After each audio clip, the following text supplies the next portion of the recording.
नमस्कार। मानव सभ्यता और शेष प्राणी नाम के इस चैनल में आप सभी का स्वागत है।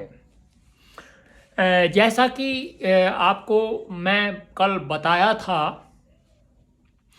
कि कुछ जो ग्रंथ हैं भारतीय संस्कृति के, यदि कोई व्यक्ति भारतीय संस्कृति को जानना चाहता है और उन ग्रंथों के विषय में उसको जानकारी नहीं है और वो है ये कहता हो कि मैं भारतीय संस्कृति को जानता हूँ, तो वह नहीं जानता।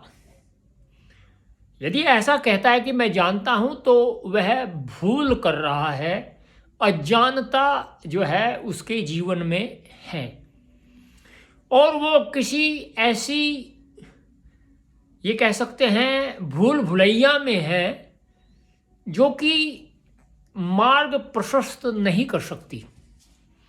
वह केवल यह तो मानता है कि हाँ भारतीय संस्कृति है, किंतु भारतीय संस्कृति के जो रक्षक हैं, जो आधार हैं, उन ग्रंथों के विषय में वह नहीं जानता।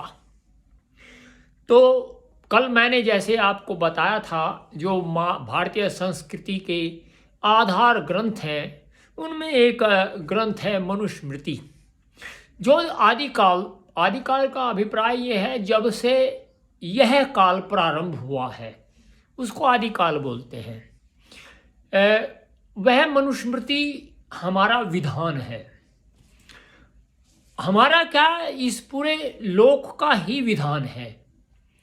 यह जो संसार है इसका विधान वह मनुस्मृति है। तो उस मनुस्मृति के जो विधान है वह विधान कैसा है, इसमें भी लोगों का बहुत भ्रम है। कुछ लोग मनुस्मृति को न जानते हुए, न उसका अध्ययन करते हुए वैसे ही आक्षेप कर देते हैं, या उन्होंने कुछ देखा, किसी ने पूर्वाग्रह से ग्रसित होकर के मनुस्मृति के विषय में कुछ कहा, तो उन्होंने वो जो पूर्वाग्रह से ग्रसित है वही अपने जो पठन सामग्री है उसमें उसको स्थान दिया और लोगों के लिए आगे उसको प्रेषित कर दिया। किंतु ये अनुचित है, अनुचित भी है और अध्यारोप भी है। अध्यारोप ये है कि अर्थात किसी बात का दूसरे में आरोपण कर देना, उसको कहते हैं अध्यारोप। जैसे आजकल मनुष्यों का एक ये कह सकते स्वभाव है, नैमित्तिक स्वभाव, कि वह सब कुछ अपने आप करता है लेकिन दोष वह परमात्मा को दे देता है, जबकि ऐसा नहीं है। परमात्मा निर्विकार है, वह विकार युक्त कार्य नहीं कर सकता। उसके जितने भी कार्य होंगे वह विकार रहित होंगे। जो मनुष्य है वह विकार सहित कार्य करता है। अब जैसे मैं आपको बताऊं, एक उदाहरण दूं, कोई व्यक्ति परमात्मा, जैसे मैं कहूं कि आप जानते हैं परमात्मा अल्पज्ञ है या सर्वज्ञ है, तो वह कहेगा कि परमात्मा यह कैसे जो है तय किया जाए, या यह कैसे निर्धारित किया जाए कि परमात्मा सर्वज्ञ है। तो यदि उसको कहा जाए कि जो हमारी संस्कृति के आधार ग्रंथ हैं, जैसे वेद है, उपनिषद है, व्याकरण है, निरुक्त है, छंद है, ज्योतिष हैं, ये सब इस बात को बता रहे हैं कि हमारी संस्कृति के आधार हमारे ग्रंथ हैं, हमारे जीवन के आधार भी यही ग्रंथ हैं। तो वह ऐसा नहीं मानेगा, क्योंकि उसको जानकारी ही नहीं है संस्कृति होती क्या है। उसका जो उद्देश्य है वो मैं भी नहीं जानता क्या उद्देश्य है। ऐसे लोगों का, बहुत सारे ऐसे लोग होते हैं, मुझे बहुत मिलते हैं ऐसे लोग। तो मैं आज उसी संदर्भ में जो मनुस्मृति है उसका कुछ आपको बताऊंगा। ये जो मनुस्मृति है मेरे हाथ में, ये पंडित गंगा प्रसाद उपाध्याय द्वारा परिष्कृत का अभिप्राय यह है कि इसको एक प्रकार से शुद्ध रूप दिया गया है इसको। और उसमें आपको भी कुछ जो श्लोक हैं उनका निर्धारित करना होगा कि ये श्लोक में कहाँ कहाँ विरोधाभास है। तो मैं पहले उनका श्लोक है उनमें जो पाठ भेद है उसके विषय में मैं बताता हूँ, ऐसा क्यों है। पुराने भाष्यकारों में से जिनकी टीकाएं इस समय प्राप्त हैं, जो टीकाएं हैं, पहले तो बहुत कुछ हुआ, आक्रांता आए, आक्रांताओं के साथ में कुछ आक्रांता मिले और भारत के सर्वस्व जो संस्कृति के आधार थे उसको नष्ट कर दिया। नष्ट क्यों कर दिया? क्योंकि यदि वो संस्कृति का आधार ही नहीं रहेंगे तो संस्कृति को प्रमाणित करने की, देखिए ये इस संस्कृति का ये प्रमाण है, एक ऐसा प्रमाण है जो अकाट्य है, वो भी नहीं रहेगा। तो उन्होंने उनको सबको नष्ट कर दिया। तो लेकिन फिर कुछ विद्वान हुए, कुछ बहुत अधिक तपस्वी हुए, उनके द्वारा ये टीकाएं लिखी गई हैं जो प्राप्त हैं, जिनमें मेधातिथि एक हुए, गोविंदराज हैं, सर्वनारायण हैं, राघवानंद है, नंदन और कुल्लूक। इनमें सबसे पुरानी टीका मेधातिथि की है, जो बुहलर कोई इतिहासकार हैं, उन्होंने जो है उनके मतानुसार 9वीं शताब्दी में लिखी गई है, अर्थात वह बहुत पुरानी टीका है। इसका नाम मनुभाष्य है। जो ये टीका है इसका नाम मनुभाष्य है। कई हस्तलिखित पुस्तकों के आधार पर पहले ये इस प्रकार से जो छपाई होती है आज के युग में, ऐसी नहीं थी। हाथों से ही लिख करके लोगों ने अपनी संस्कृति के आधार को बचाने का यत्न किया। एक प्रमाणिक संस्करण डॉक्टर गंगानाथ झा ने संपादित किया है। गोविंदराज की मनु टीका 12वीं या 13वीं शताब्दी की है। सर्वज्ञ नारायण की मनवर्त विवृत्ति संभवतः 14वीं शताब्दी की है। नंदन की नंदनी और मनवर्त व्याख्यान या मानव व्याख्यान की रचना संदिग्ध समय की है, अर्थात उसका जो समय है वह संदिग्ध है, उसके विषय में कोई निश्चित नहीं है। और इसमें दिए गए पाठ अन्य प्रतिलिपियों से बहुत भिन्न है। जो उस टीका में पाठ दिए गए हैं वे जो अन्य प्रतिलिपि है जो उपलब्ध है उससे बहुत भिन्न है, वो पता नहीं कैसी होगी।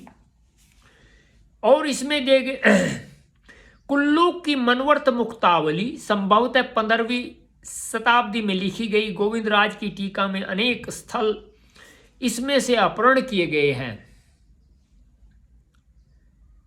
अपनी ओर से पाठ में कुछ पर्याय शब्द भी मिला दिए गए हैं। अब देखिए कैसे जो है प्रक्षिप्त अंश या कुछ जो मिलाने का कार्य है वो लोग करते हैं प्रदूषित करने के लिए या अपने विचारों को दूसरों के ऊपर लादने के लिए। हमने मनुस्मृति का जो पाठ दिया है वह कुल्लूक का है। तो जो ये मनुस्मृति है इस समय वह कुल्लूक की है।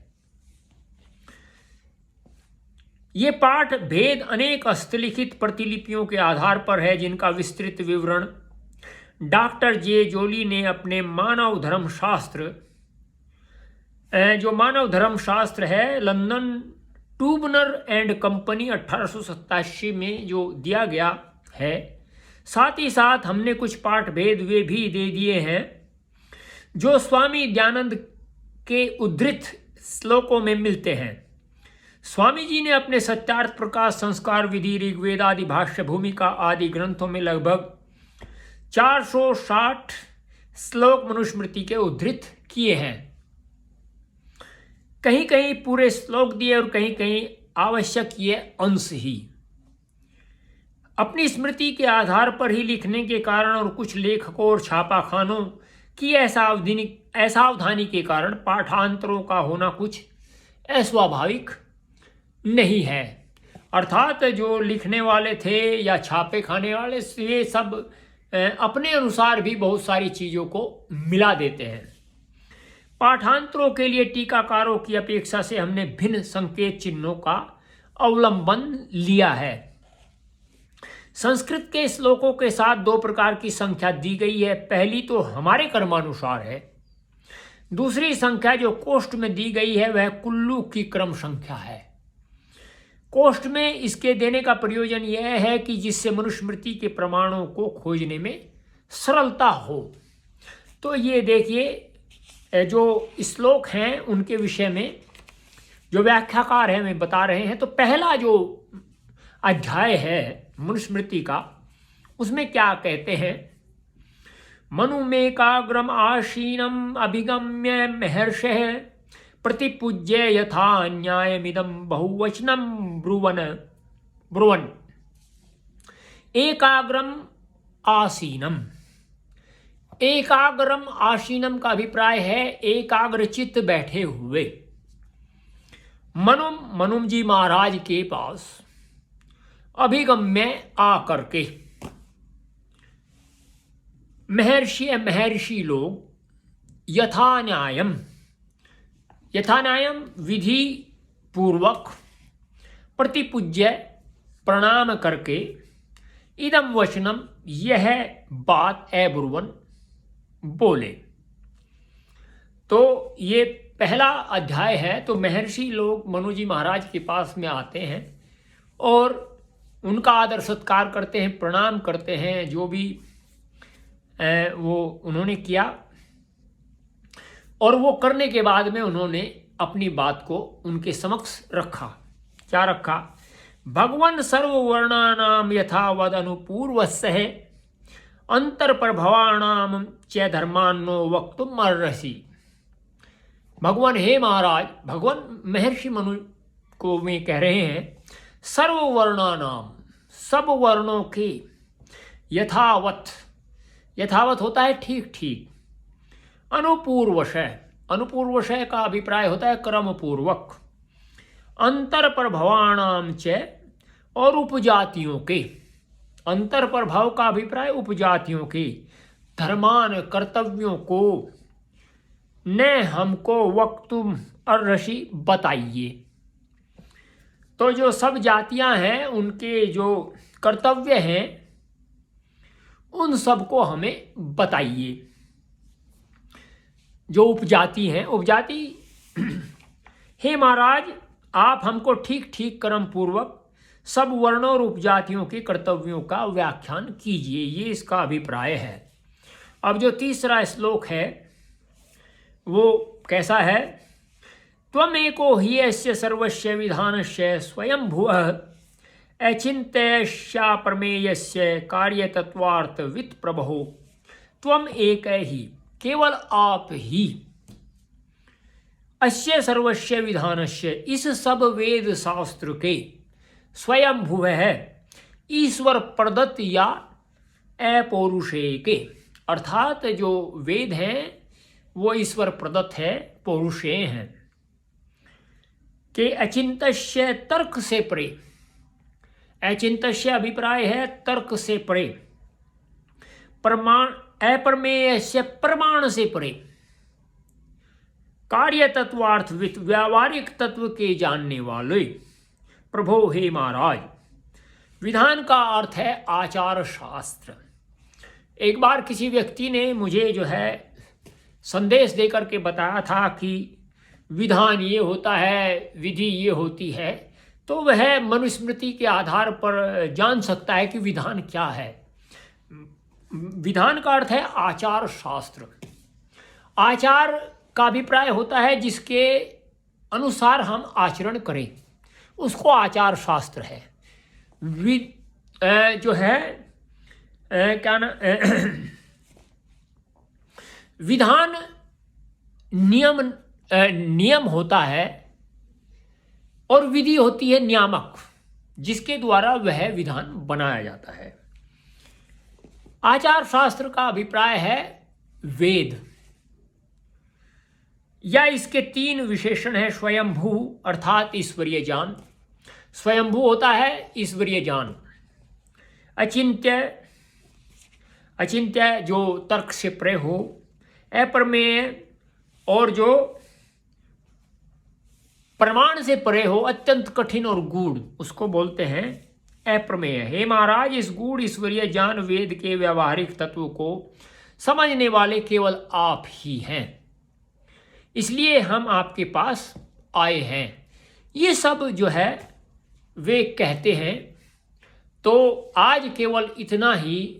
कल और अन्य पुस्तक से आपको इस प्रकार की बातें बताई जाएंगी कि उनमें क्या है, क्योंकि हम लोग जानते नहीं हैं। यदि हम अपनी संस्कृति को जानेंगे तभी हम आगे बढ़ सकते हैं, तभी हम अपने राष्ट्र के प्रति प्रेम कर सकते हैं। यदि संस्कृति को नहीं जानेंगे तो बहुत अनर्थ होगा, अर्थात अर्थ का अनर्थ होता है। जैसे बहुत सारे लोग हैं अर्थ का अनर्थ करते हैं, तो वो इसी प्रकार से हैं। तो आज इतना ही। तो मैं जो कह रहा था कि ये जो चैनल है आप इसको सब्सक्राइब करिए, क्योंकि यहाँ जो रहने वाले पशु और पक्षी हैं सब की सेवा के लिए ये सब कार्य हो रहा है। और कोई भी भूखा ना रहे, कोई भी दुखी ना हो। किसी के द्वारा यदि कोई दुखी किया जाता है वो दुखी ना हो, उसकी सेवा हो सके। आप इस चैनल को अधिक से अधिक सब्सक्राइब करिए, लाइक करिए, कमेंट करिए। और अगर आप दान देने के इच्छुक हैं तो इसमें जो डिस्क्रिप्शन है उसमें आपको एक नंबर, जो संख्या, दूरभाष संख्या है, वो दे दी जाएगी। आप उस पर दान भी दे सकते हैं यदि चाहें तो। यदि आपका जो है दान की प्रवृत्ति है तो इनका अधिक से अधिक लाभ हो, ऐसा ही परमात्मा से हमारी प्रार्थना है। आप लोगों से हमारा अनुरोध है कि आप इसको सब्सक्राइब करें। इन जो प्राणी हैं, जो दूसरे प्राणी हैं, उनका जीवन सुंदर हो, सुखमय हो, सुलभ हो, यही हमारा प्रयास है। नमस्ते।